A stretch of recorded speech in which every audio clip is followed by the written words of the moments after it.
अस्सलाम वालेकुम गाइस। आप फर्स्ट लेक्चर में आपने जो डिस्कस किया था, जो हमने मतलब क्रिएशन ऑफ कंपनीज मैंने detail express start and detail start दोनों तरीके से बता चुका हूँ। होप वो आपको क्लियर समझ में आया होगा। अब इस वक्त जो आपके पास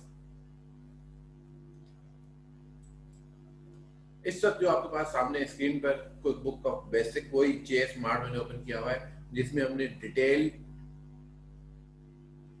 इंटरव्यू से हमने स्टार्ट किया था, जिसमें हमने इन्वेंट्री क्रिएट करना भी सीखी थी। अगेन हम अगर इस वक्त हमारे पास जस्ट एक बिजनेस तो बन गया, बिजनेस कंप्लीशन के बाद इस वक्त आपके पास बिजनेस तो कंप्लीटेड हो चुका है। अब आपके पास बिजनेस कंप्लीट के बाद बिजनेस में क्या करेंगे? आइटम परचेज करेंगे, आइटम सेल करेंगे। इस सेल्स एंड परचेज को ट्रेडिंग बिजनेस कहा जाता है। अब इस ट्रेडिंग बिजनेस में जो हमने सुपर मार्ट की तरह एक मार्ट का हमने एग्जांपल लिया है, अब ये मुझे ये बताएं सबसे पहले ये कि कंपनी के जो काम है वो सेलिंग एंड परचेजिंग। सेल कहाँ से करेंगे? सप्लायर से। क्या परचेज सेल करेंगे?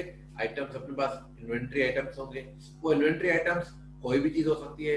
मोबाइल फोन भी हो सकते हैं, ग्रोसरी के लिए ग्रोसरी के आइटम हो सकते हैं, क्रॉकरी आइटम के लिए क्रॉकरी वाले भी हो सकते हैं, कंप्यूटर बिजनेस के लिए कंप्यूटर एसेसरीज भी हो सकती हैं। कोई भी जिस स्टेशनरी शॉप के लिए बुक्स एंड स्टेशनरी आइटम्स हो सकते हैं। जिस टाइप का आपके पास बिजनेस है, रिटेल स्टोर, मैं हमेशा रिटेल स्टोर की बात इसलिए करता हूँ कि रिटेल स्टोर के अंदर कैटेगरीज बहुत ज्यादा होती हैं, उसके अंदर आइटम्स, नंबर ऑफ आइटम्स बहुत ज्यादा होते हैं, जिस वजह से आपको इजी टू अंडरस्टैंड हो जाएगा कैटेगरीज किस तरीके से बनाई जाती है।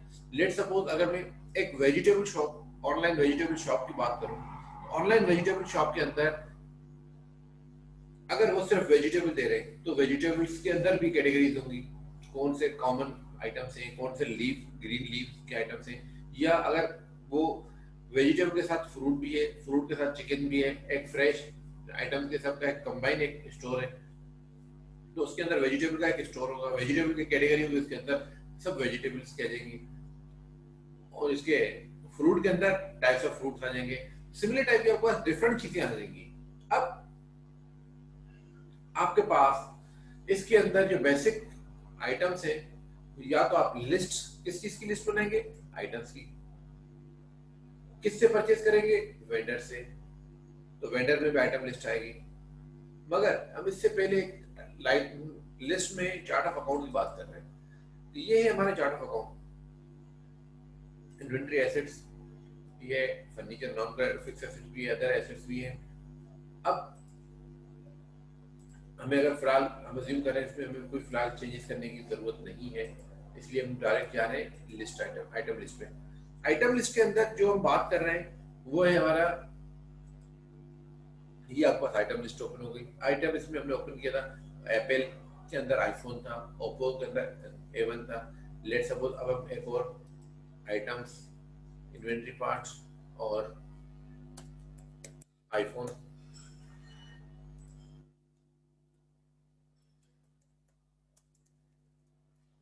आईफोन 11, वो सिर्फ सिंपल 11 था, ये 11 प्रो। अब ये किसकी किसकी कैटेगरी का है? सब अकाउंट किस चीज का है? आईफोन की सेल्स का। इसकी सेल्स आईफोन में हिट होगी, और इसकी कॉस्ट, लेट सपोज इसकी सेल्स कॉस्ट प्राइस है 1,70,000 और इसकी सेल्स प्राइस है 200,000, और इसकी जो इनकम है वो कहाँ जाएगी? मर्चेंडाइज सेल्स में। ये हमने ओके कर दिया। ये आपके पास अगेन मैंने जितने इसमें आइटम बनाना चाहें, अगर एट टाइम अगर आप मल्टीपल आइटम क्रिएट करना चाहते हैं तो यहाँ से आप एड मल्टीपल आइटम भी कर सकते हैं। अब अगर मल्टीपल आइटम्स की बात है, हम इसको ओके करके, अब ये आइटम का नेम क्या है? Let suppose A3, A2, Oppo का मॉडल है, ये सब अकाउंट है आपका ओप्पो का, यहाँ पे आपके पास आ रहे हैं। इसकी कॉस्ट प्राइस लेट सपोज 12,000 है, सेलिंग प्राइस 15,000 है, ये कॉस्ट ऑफ सेल जाएगी। और इसकी इनकम अकाउंट जो मर्चेंडाइज अकाउंट, मर्चेंडाइज होनी चाहिए, जो हम वहाँ पे सेपरेट कर रहे थे, यहाँ पे आपके पास वो सब चीजें मल्टी एक साथ आ गई है। A3 आपके पास ये भी ओप्पो का है, और इसकी प्राइस सेल प्राइस 15,000 है और इसकी सेलिंग प्राइस 17,000 है।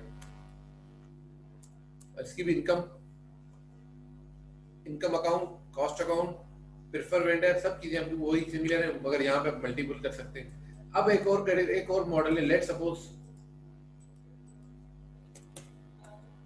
नोट 7।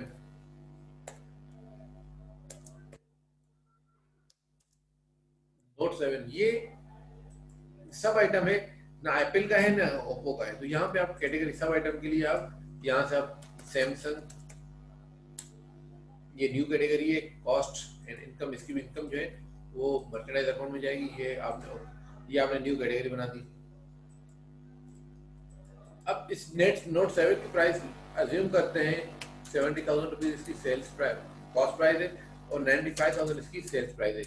इसकी भी इनकम मर्चेंडाइज सेल्स में जाएगी।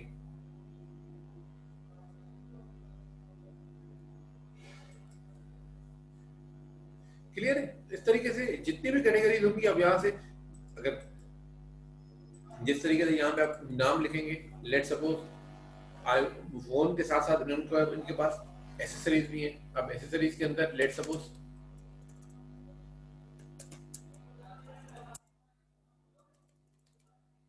ब्लूटूथ, अब ब्लूटूथ डिफरेंट कंपनीज की हो सकती हैं। हमने एक कैटेगरी, हमने आइटम नहीं बनाया, हमने ब्लूटूथ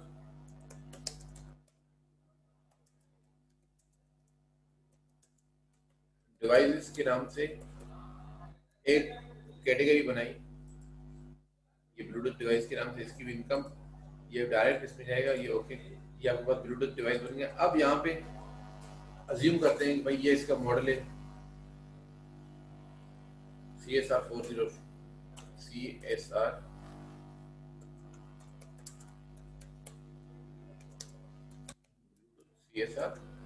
4.0 ब्लूटूथ डिवाइस है। इसकी प्राइस, कॉस्ट प्राइस 300 है, सेलिंग प्राइस 450 है। इसकी भी जो इनकम होगी वो मर्चेंडाइज सेल में जाएगी। ये अपने सेव, तो ये आपने 4 आइटम इसमें एडिशन कर दिए। अब यहाँ पे अपने जैसे ही सेव क्लोज किए, अब ये सब चीजें आपके पास आइटम्स में आ गई। ब्लूटूथ डिवाइस में आपके पास ये, जिसको क्लिक करेंगे उसमें डिटेल में आप आ सकती है। अब तो ये आपने परचेज करनी है, मगर परचेज करने के लिए आपके पास कैपिटल की होना जरूरी है। आपने कंपनी क्रिएट कर दी, क्रिएट करने के बाद इस अपने ये आपको ये आइडेंटिफाई होगा मुझे क्या क्या चीजें परचेज करके क्या सेल करनी है।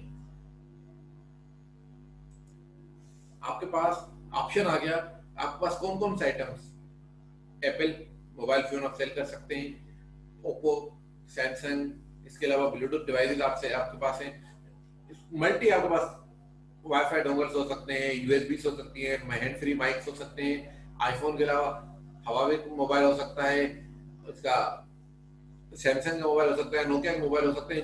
ये इसलिए मल्टीपल आइटम्स आप हो सकते हैं। अब आपके पास यहाँ पे आपको सबसे पहले आपको ये डिसाइड आपने कर लिया, अभी मेरी कंपनी है, मैं इस बिजनेस में अभी ये आइटम सेल करूंगा, मगर सेल करने परचेज करने के लिए, सेल करने के लिए परचेज करेंगे, परचेज करने के लिए यकीनन पहले पैसे चाहिए। तो जो बिजनेस में अमाउंट आएगा वो है बैंक कैपिटल। अब कैपिटल आपके पास चार्ट ऑफ अकाउंट के अंदर देखिए, आप चार्ट ऑफ अकाउंट के अंदर आपके पास क्या एसेट्स के अंदर, इनकम के अंदर, इक्विटी के अंदर देखिए ऑनर इक्विटी है, मगर ऑनर इक्विटी तो जीरो है। अब ऑनर इक्विटी जीरो है तो आप बिजनेस तो नहीं कर सकते। अच्छा, ऑनर इक्विटी अगर लाएगा, बिजनेस में पैसा लाएगा, तो क्या क्या चीज ला सकता है? हो सकता है आपके पास मल्टीपल ऑप्शन है कि भाई वो बंदा ऑनर जो है वो आपके पास डिफरेंट चीजें क्या ला सकता है। लेट्स सपोज मैंने ये न्यू आइटम न्यू कर दिया। अब सबसे पहले जो पैसा आएगा वो बैंक में आएगा। बैंक में बैंक अकाउंट की डिटेल डालनी होगी कि भाई एचबीएल में आपने, एचबीएल आपके पास bank account, Gulshan branch, account number, routing number, cheque का सीरियल नंबर मेंशन करना होगा। यहाँ से remind me to order cheques when I reached. अब ये हमने सेव एंड ड्यू किया। ये हमारा एक बैंक का एचबीएल, दूसरा बैंक हमारा यूबीएल। अब इसमें आप डिटेल चीजें करेंगे तो सेव एंड क्लोज। अब आपके पास दो बैंक्स आ गए, हमने हमारे पास तो कैश भी होता है, हम तो कैश भी सेल्स एंड परचेज करते हैं, तो वो भी आपके पास बैंक के अंदर पेटी कैश, चेकिंग, मनी मार्केट, ये सब चीजें आपके बैंक का पोर्शन है। लोन तो फिक्स एसेट के अंदर बिल्डिंग, व्हीकल्स, मशीनरी, इक्विटी में आपके पास डिटेल आप ऑलरेडी आपके पास है। इसमें क्रेडिट कार्ड अगर ऐड करना चाहते हैं तो वो ट्रांजेक्शन के लिए क्रेडिट कार्ड, एक्सपेंसेस में कौन कौन से एक्सपेंसेस हैं वो आपके पास डिटेल दी हुई है, इनकम में कौन कौन से इनकम है वो डिटेल आपके पास। ये अकाउंट बनाएंगे तो इनकम का पोर्शन होगा, ये अकाउंट बनाएंगे तो एक्सपेंस का पोर्शन है। अब मैं कह रहा हूँ बैंक के अकाउंट के अंदर पेटी कैश, एक हमने कैश अकाउंट बनाया, cash in hand, cash in hand. दूसरा हमने स्मॉल एक्सपेंसेस के लिए पेटी कैश एक्सपेंस बनाया। अब ये मैंने क्लोज कर दिया। तो ये सब चीजें आपके पास बैंक का पार्ट है। मींस बैंक का मकसद ये नहीं कि सिर्फ जो बैंक में अमाउंट पड़ा हुआ है, बैंक का मकसद है कि इजी टू यूज। आपके पास जो cash in bank, cash book के अंदर अगर आप 6 कॉलम कैश बुक के अंदर अगर आपने डिटेल की हो, डेबिट साइड पे कैश इन बैंक का दोनों कॉलम आता है एंड क्रेडिट साइड पे कैश इन बैंक का दोनों कॉलम्स आते हैं। तो यहाँ पे आपके पास एक्चुअली टोटल बैंक्स आ गए। अब जो ओनर बिजनेस में पैसा ला रहा है उसके लिए आप जर्नल एंट्रीज बनाएंगे। जर्नल एंट्रीज जो डे बनाएंगे, डे में एंट्री नंबर के साथ आप कैश भी ला रहा है आपके पास, यूबीएल एसबीएल में अकाउंट में पैसे डाल रहा है, यूबीएल के अकाउंट से भी पैसे दे रहा है, और वो टोटल है क्या owner security. Let suppose 50,000 rupees cash ला रहा है, 4,50,000 इसके एसबीएल के अकाउंट में एंड 5 लाख रुपीज इसके यूबीएल के अकाउंट में। तो टोटल आपके पास 1 मिलियन रुपीज आपके पास टोटल कैपिटल है। तो ये 1 मिलियन आपके पास एंट्री क्या होगी, कैश डेबिट, बैंक में HBL bank debit, UBL bank debit and honour equity credit. ये आपने सेव एंड क्लोज किया। You are about to post a retained earning account on a equity book this, okay, वो कह रहा है कि आपके पास ये अकाउंट जो है आप रिटेन अर्निंग कैपिटल में इंट्रोड्यूस करना चाह रहे हैं जी। अब आपके पास ये 4 आइटम्स है। अब मैं सेकंड आइटम करूंगा कि मेरे पास जो 50 आ रहा है उसमें से मैं 45,000 45,000 तो मैं साइड में रख रहा हूँ, 5,000 रुपीज में पेटी कैश में इन करना चाह रहा हूँ। मतलब मेरे पास छोटे एक्सपेंसेस के लिए पेटी कैश के होना चाहिए। तो पेटी कैश के लिए पेटी कैश डेबिट, जब आप पेटी कैश क्रिएट करते हैं, petty cash debit and cash credit to record expense for petty cash, ठीक है, 7 क्लोज। अब आपके पास कैश इन हैंड 45,000 आपके पास थे, पेटी कैश 5,000 रुपीज, टोटल आपके पास जो 50,000 रुपीज आप इंट्रोड्यूस किए थे उसमें आपने 45,000 आपने सेपरेट कैटेगरी कर दी एंड 5,000 रुपीज आपने पेटी कैश में रिकॉर्ड कर दिया। अब आपके पास पेटी कैश में जो बॉक्स पे जो पैसे पड़े हुए वो 5,000 रुपीज है जो छोटे एक्सपेंस के लिए, 45,000 रुपीज आपके पास अलग से में अलग जगह में पड़े हुए। अब यहां पे आपके पास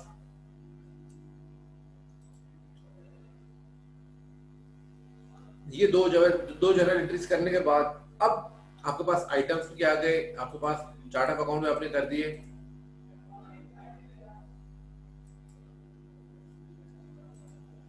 अब आपके पास हम जो रिकॉर्ड करेंगे, अब आप बिजनेस के अंदर देखें, बिजनेस में आपने कंपनी का नाम रिकॉर्ड कर लिया, कंपनी में क्या चीज आपके बिजनेस की नेचर क्या होगी वो भी आपने रिकॉर्ड कर ली।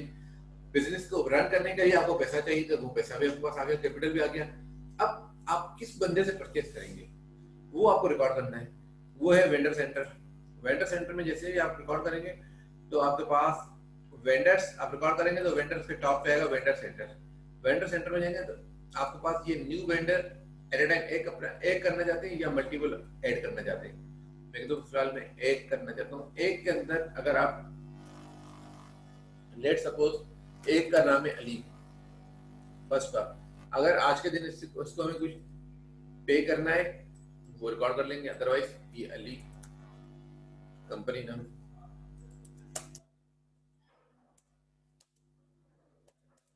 अली इनको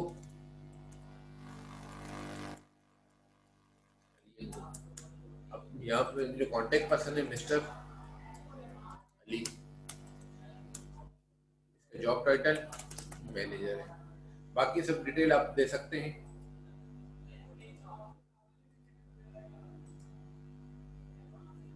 ये payment setting, payment account number उसका क्या है, क्रेडिट टर्म्स क्या है, अमाउंट कितना, कितनी क्रेडिट हम उसको कर सकते हैं, और पेमेंट टर्म्स के किस चीज़ की है, कितने परसेंटेज डिस्काउंट दे सकते हैं वो।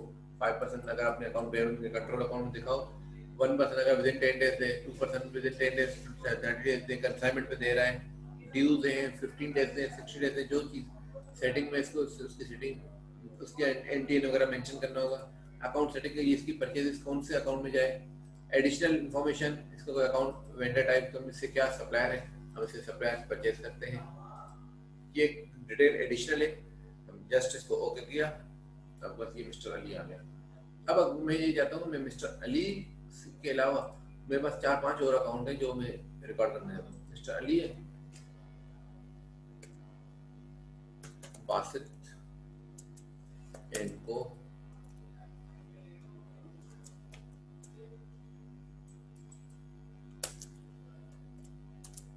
बासित एंड को,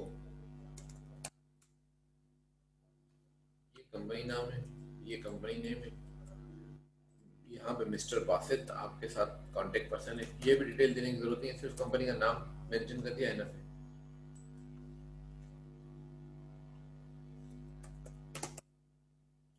सिर्फ कांटेक्ट नंबर लिखने की वो सब ऑप्शनल है।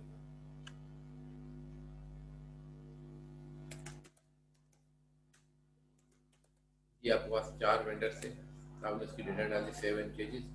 पहले एक आपने अली का किया था, third 3 vendors records have been saved, ये आपने 3 रिकॉर्ड्स कर दिए, ये आपने क्लोज कर दिया, तो आपके पास 4 वेंडर्स आ गए। अब आपके पास वंस अगेन हम स्टार्टिंग कंपनी क्रिएशन हो गई। कंपनी क्रिएशन के लिए आपको जो अकाउंट चाहिए थे, हमने वो चार्ट ऑफ अकाउंट में वो एडिट किए। चार्ट ऑफ अकाउंट में न्यू अकाउंट्स ऐड करने के बाद आपके पास जो डिटेल चाहिए थी वो थी आइटम्स कौन से सेल करने हैं, वो आपने आइटम पे एडिट कैटेगरी वाइज कर दिए कि कौन से मोबाइल किस कंपनी के हैं, कौन से एक्सेसरीज हम सेल करते हैं, वो सब चीजें कैटेगरीज के बाद आपके आपने ये कहा कि वो चीजें मैं कहाँ से परचेज करूंगा, किस सप्लायर से परचेज करूंगा, वो अपने सप्लायर पे 4 आइडेंटिफाई कर दिए। अब उनसे परचेज करेंगे। परचेज करने के लिए सबसे पहले परचेज किससे करेंगे, वेंडर से। वेंडर सेंटर से वेंडर की डेटा आपने डाल दी, उसके बाद नेक्स्ट बिल है, इंटर बिल्स। अब आपने बिल्स के लिए अगर आप बिल डायरेक्ट बिल बना रहे हैं, भाई आपने उनको कॉल करके बोला भाई ये चीजें भेज दे, उसने भेज दिया, एक तरीके का तो ये होता है। दूसरा तरीका ये है कि आप पहले उनको एक लेटर लिख के, परचेज ऑर्डर लिख के उनको भेज दें, भाई ये आप हमें सेंड कर दें। आप भाई ये आपने परचेज कर रहे हैं किससे, अली एंड को से। अली एंड को से आप क्या परचेज कर रहे हैं, एक आईफोन 11 परचेज कर रहे हैं।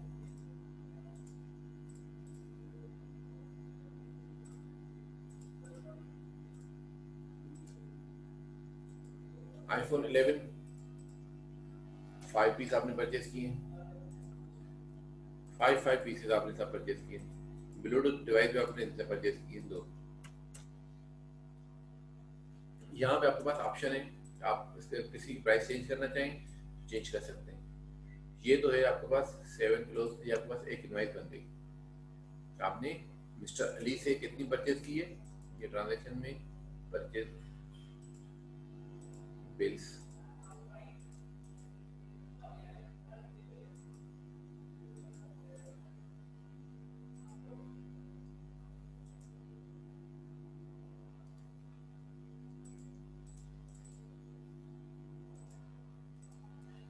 वो आपका जो वेंडर्स,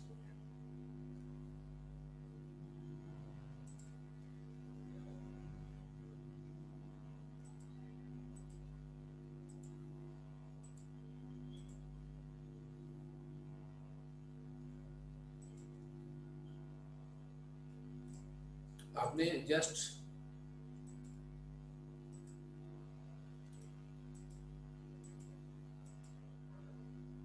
ये पीओ नंबर 2 है अली एंड को। उसके बाद हमने नासिर से परचेज करना है, नासिर से भी हमने आईफोन 11 प्रो सेल परचेज करनी है और ब्लूटूथ डिवाइस पे परचेज करनी है। 5 ब्लूटूथ डिवाइस है, 5 आईफोन प्रो है, 11 प्रो। अब ये सब चीजें जब आपने ऐड कर दिए,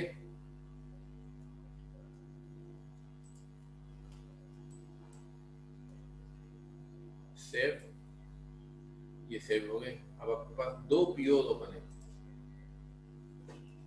अब मैं इसको पीओ को क्लोज कर दिया। अब मैं दोबारा वेंडर्स में आने के बाद अगर मैं receive items and enter bills करूं,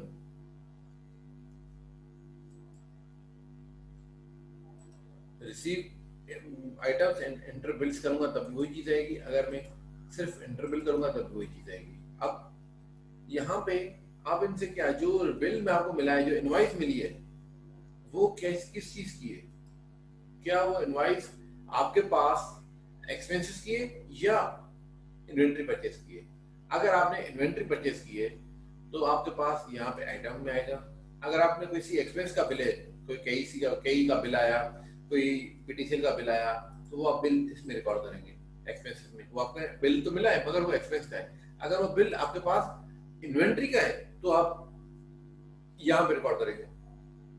किससे आपने परचेज किया है? लेट्स सपोज अलियन को। जैसे ही अलियन को आपने ओपन किया, आपके पास क्या है? Open purchase order exist for this friend. आपके पास इस बंदे के पास आपने ऑर्डर दिया हुआ है, क्या वो उसी ऑर्डर के अगेंस्ट आपने रिसीव किया है या कोई और रिसीव किया है? ये आपने रिसीव कर दिया।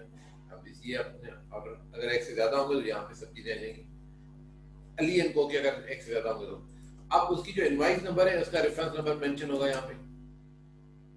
मिड टर्म के अंदर या क्वेश्चन के अंदर बात होगा, ये गिवन होता है कि आपका ईयर, आपका डेट ऑफ ईयर, आपका डेट ऑफ बर्थ, कोई भी आपका रेफरेंस नंबर हो सकता है। अब आपने आइटम्स बनाए, ब्लूटूथ आपने रिसीव किए, आपने ऑर्डर किया था 2, ये आपने रिसीव कर दिए। और आईफोन 11 आपने ऑर्डर किया था 5, 5 आपने रिसीव कर दिए।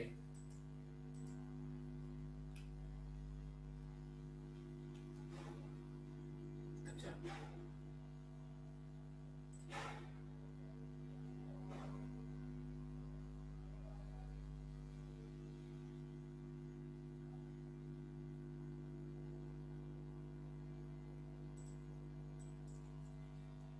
आपके पास जितनी चीजें पीओ 1 में थी वो आपके पास सब रिसीव हो चुकी है।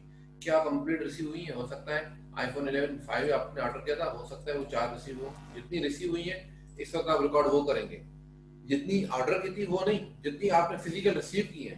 इसी में बेसिकली कहानी हो जाती है कि अगर आपने रिसीव कम की है और आपने ऑर्डर ज्यादा किया था, तो आपने अगर यहाँ पे रिसीविंग कर डाल दी तो वो आपको आपके ऊपर लायबिलिटी होगी, आप उसको पे करेंगे और आपकी इन्वेंट्री ज्यादा इंक्रीज हो जाएगी।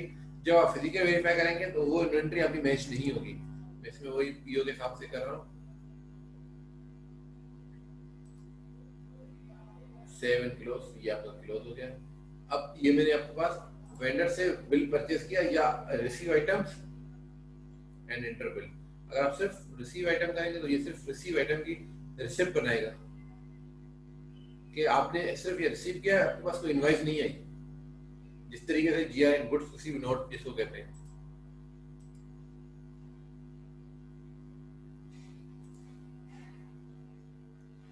अब यहाँ पे आपने मिस्टर बासित से जो ऑर्डर किया था, अच्छा मिस्टर नासिर से आपने ऑर्डर किया था, इसका एक ऑर्डर आपके पास ओपन है, ये है ऑर्डर नंबर 2। अब आपने इसको ऑर्डर किया था ब्लूटूथ डिवाइस 5 और iPhone pro 5 pro, iPhone 11 pro 5 piece. अब आप उन्होंने आपको 5 डिलीवर नहीं किए मगर आपको डिलीवर किए 3, तो आपके पास मींस 2 फर्दर आपके पास वो बाद में देंगे। आपने 7 क्लोज किया। अब यहाँ तक आपके पास परचेजेस आपने आ गए। अब परचेजेस के लिए अगर आप चार्ट ऑफ अकाउंट में जाएंगे तो आपके पास इन्वेंट्री आइटम दिखाएगा, क्या इन्वेंट्री आइटम से, और आपके पास ये लायबिलिटीज है। आपने ऑर्डर दिया और उसको रिसीव किया। अब जो नेक्स्ट आपके पास आइटम्स है, वेंडर्स अगर आपने इंटर किए तो आपके पास लायबिलिटी इंक्रीज हो गई है। अगर आपके पास आइटम्स आपने बना दिए और आपने इंटर कर दिए तो यकीनन जो आपने बिल परचेज किए हैं, जो इन्वेंट्री परचेज किए, उसको सेल्स भी करेंगे। सेल्स किसको करेंगे? कस्टमर्स को। कस्टमर्स पे जाएंगे तो कस्टमर सेंटर सबसे पहले आएगा। कस्टमर सेंटर अगर आपने किया तो यहाँ पे आपके पास न्यू कस्टमर्स, अब न्यू कस्टमर्स, न्यू जॉब और multiple customers. New customers and new job के लिए आप अगर कोई एक प्रोजेक्ट है आपका, जो लेट्स सपोज आपका कोई एक जगह पे मकान प्लॉट पे बिल्डिंग बन रही है, तो वो बिल्डिंग जब तक कंप्लीट नहीं होगी तब तक आपको जो भी खर्चा होगा वो उस बिल्डिंग का एक्सपेंस होगा, और जो अमाउंट आपको उस बिल्डिंग के थ्रू कस्टमर आपको पे कर रहा है वो आपके पास उस कस्टमर से रिसीव होगी। तो वो आप एक जॉब नंबर के नाम से आइडेंटिफाई कर लेंगे, भाई ये कौन से आपका कॉन्ट्रैक्ट था। नॉर्मली रिटेल के अंदर ये आपने न्यू कस्टमर बना दिया, new customer let suppose Jameel,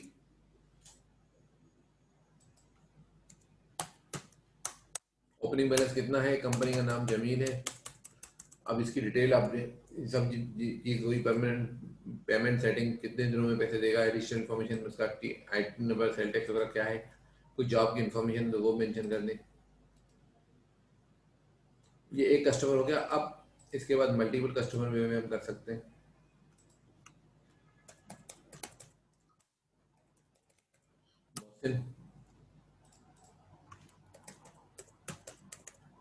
Rehan x extra, इस तरीके से आपके जितने भी आप अगर सन इस तरीके से आप जितने कस्टमर चाहें बना सकते हैं। 7 चेंजेस आपने 3 फर्दर ऐड कर दिए, ओके ये क्लोज हो गया, आपके पास 4 कस्टमर्स बन गए।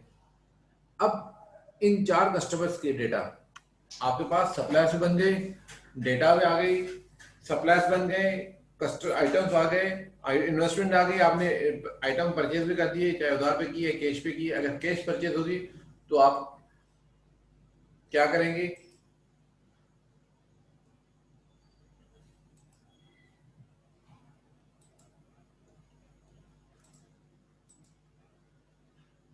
कैश परचेज में थोड़ी देर में आपको बता रहा हूँ, मगर इससे पहले आप कस्टमर्स पे फोकस करें, क्योंकि सेल्स परचेज के बाद सेल्स की, अब वो सेल्स कैश, कैश सेल्स और कैश परचेज अब तक जो हम बात करें वो एक्यूरेट बेसिस पे करें।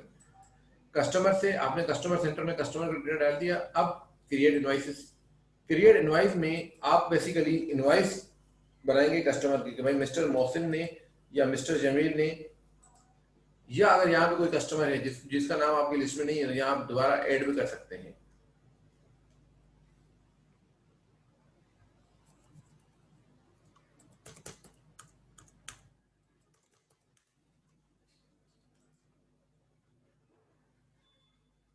क्लियर है? तो ये आपके पास नहीं, जमील को आप एक या 2 आईफोन परचेज कर रहे हैं, ये अमाउंट मगर इसको अपने डिस्काउंट देकर चेंज, इसका मकसद कि आप चेंज कर सकते हैं। मैंने ये जस्ट चेंज करने का मकसद इसलिए किया। 2 ब्लूटूथ भी लिए,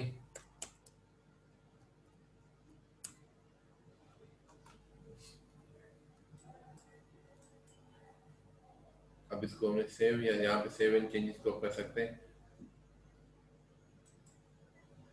अब ये सेकंड इनवॉइस नंबर आ गई। सेकंड इनवॉइस नंबर में मिस्टर रेहान ने आपसे परचेज किया था सिर्फ एक iPhone pro.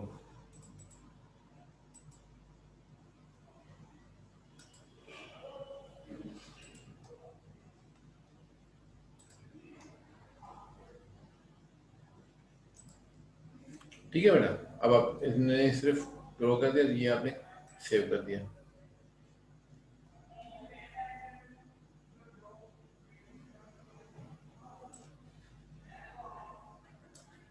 Save and close.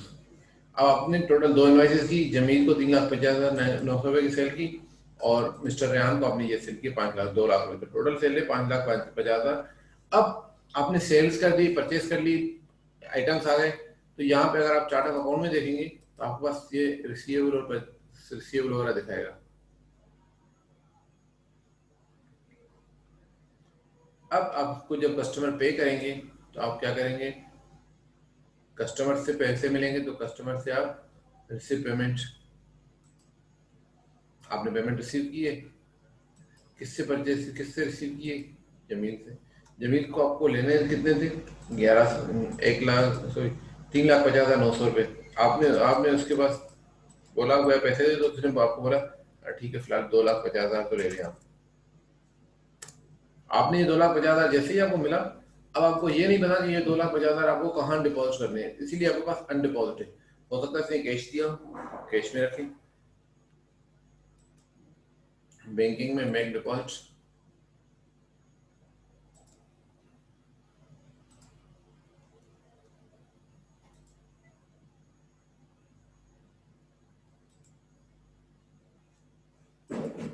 आपने बैंक डिपॉजिट किस में कर दिए, कैश में कर दिए, तो ये आपका कैश इन बैंक आपके पास इंक्रीज हो गया। अब अगर आप इसको बैंक में करना चाहते हैं तो बैंकिंग मेक डिपॉजिट, किस कहाँ पे डिपॉजिट तो किस में करेंगे, यूबीएल में।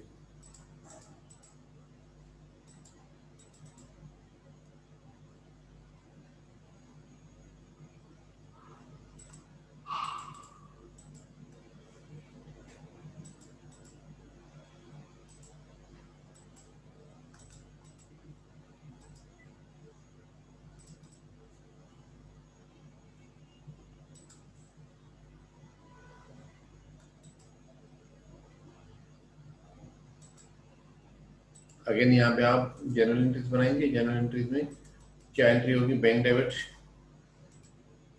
एचबीएल डेबिट, यूबीएल डेबिट,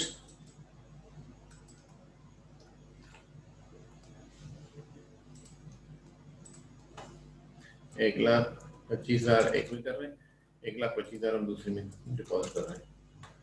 और थर्ड नंबर जो है आपको यहाँ पे कैश इन हैंड आप क्रेडिट कर रहे हैं 2,50,000 क्लोज इन 7 क्लोज, ये 7 क्लोज। अब आपके पास वही 45,000 रुपीज बन के जितना अमाउंट आपके पास दोनों बैंक में आ गए। जी बेटा, होपफुली आपके पास, मैं उम्मीद करता हूँ कि आपको ये डिटेल लेक्चर कुछ समझ में आया होगा। अब हम नेक्स्ट में आपके पास सेल्स इन परचेज एक बार करके, उसके बाद cash sales, cash purchase and purchase of fix asset, वो इसको रिकॉर्ड करेंगे। परचेज ऑफ फिक्स एसेट के बाद अगर हम रिपोर्टिंग के पोर्शन पे नेक्स्ट वीडियो में जाएंगे, तो होपफुली आई होप कि आपको क्लियर समझ में आ रहा होगा। Okay, see you soon.